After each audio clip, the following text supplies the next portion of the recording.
New at 6, when you talk about fresh seafood, Arizona, strangely enough, is not at the top of that list. Yeah, not surprising actually, but this story might have you thinking differently. ABC 15's Justin Becerra heads out to the barren desert to find a company so resilient it's making a comeback with shrimp.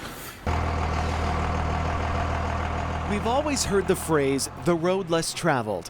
So if that really is a way of life, Gary Wood has been down that road. Tucked away off Old Highway 80 just outside Gila Bend is Arizona's Desert Sweet Shrimp Farm, about 300 miles from the ocean. The hotter it is, the faster they grow. This is the perfect spot to raise shrimp. It's turned out to be. According to Texas A&M, we set the world record several years ago in both growth and production. Back in its heyday, Desert Sweet Shrimp could produce 500,000 pounds of shrimp. People were lining up to buy it. It seemed like the owners truly found their sweet spot in the desert.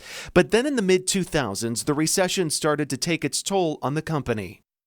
You know, if you think about it, if you're a banker, do you want to have your name associated with shrimp in Arizona? With no other choice, the company stopped shrimp production in 2010. Their 60 ponds would be empty.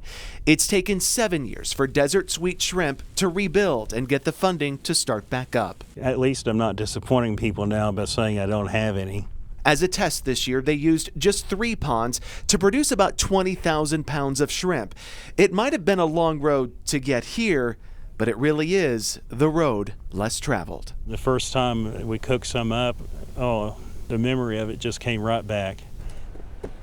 Okay, so the company has a limited supply of shrimp right now since the first batch was so small they expect to sell out before Christmas. I'm confused. Like, where does the water come from? I know, right? I got out there and it's like we're in the middle of the desert, the middle of nowhere, so they actually use well water. Bring it straight from the ground and they actually pump in thousands of gallons of water per minute to fill those ponds. Yeah, Pretty it's quite the operation. Impressive, yeah.